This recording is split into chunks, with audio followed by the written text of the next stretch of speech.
السلام عليكم البنات، كيف نتوما؟ بخير؟ مزيانين؟ العائله كلشي بخير؟ العائله ديالي نتمنى تكون كامله بخير وعلى خير. اليوم من بعد داك الشهر ديال البيتزا جيت نصايب معكم الطريقه بالفيديو مباشره، و يعني الطريقه بالتفصيل. يعني عندنا الدقيق، الفينو، شويه د الرطاب، زدت ليه شويه المليحه، شويه الزعتر ولا زعتره، شويه زيت البلديه، وكنخلطها بشويه الماء دافي، تخليوها شويه تكون رطبه. هاد البيتزا البنات ديال اختي الله يطول عمرها، خلي لها صحيحتها يا ربي، كانت كتصايبها كبيره في الطاوه كبيره ديال الفرن باش كتجي على تشبع كلشي. كانت زوينه الصراحه، كانت كدير فيها هي الخضره كلها، والطون والكفته والدجاج اللي كان كيدار فيها من يعني اقتصاديه اللي بقى لك كديري فيها. نتمنى تجربوها وتبعوا معايا الطريقه.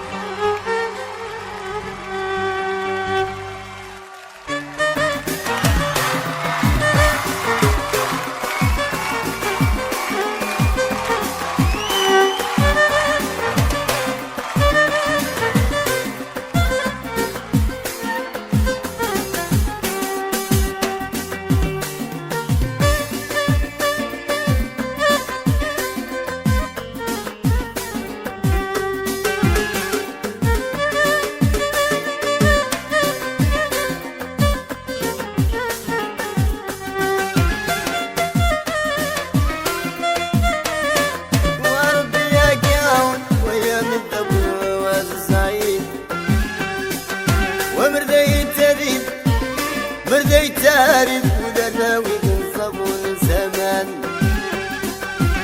ليزي غوانك خلا بابانو لا يحطو يمال ولا يتحطو ليزي غوانك يدي دمانو يا لين عالساق يا لين عالساق وماني زقانك ماني زقانك هوا ربي يا كياون ويا من الدبر والسعيد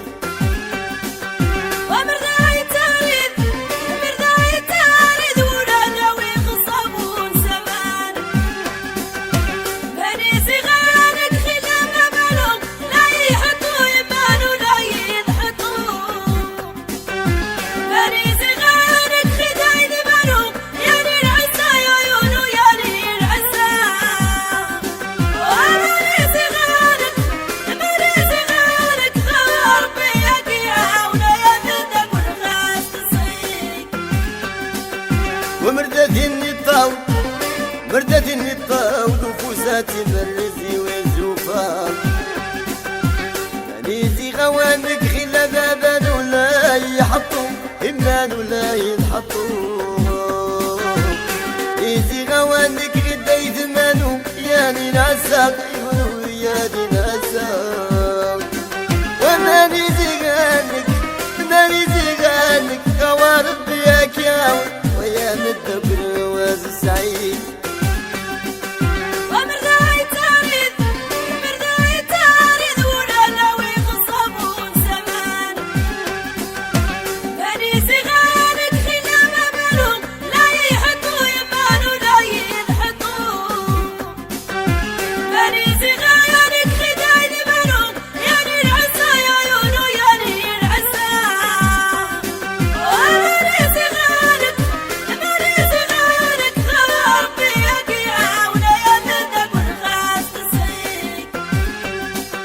ومردتني الطاول مردتني الطاول وفوساتي مرزي والزوفان مانيزي غوانك خلا بابان ولا يحطو إمان ولا ينحطو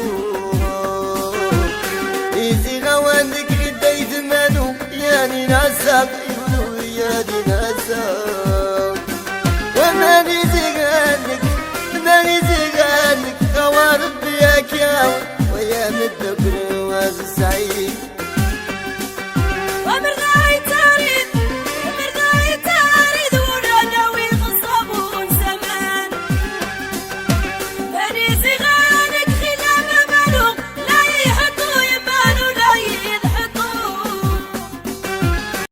البنات سالينا البيتزا ديالنا وجات بنينه، نتمنى تجربوها حتى نتوما وتجيكم بنينه ان شاء الله. وراه صدقوني والله الا اقتصاديه وكتشبع تبارك الله. البنات ما تبخلوش عليا باشتراك وبشي تعليق وجيم، واسمحوا لي البنات على التاخير، سمحوا لي بزاف. شكرا لكم كاملين.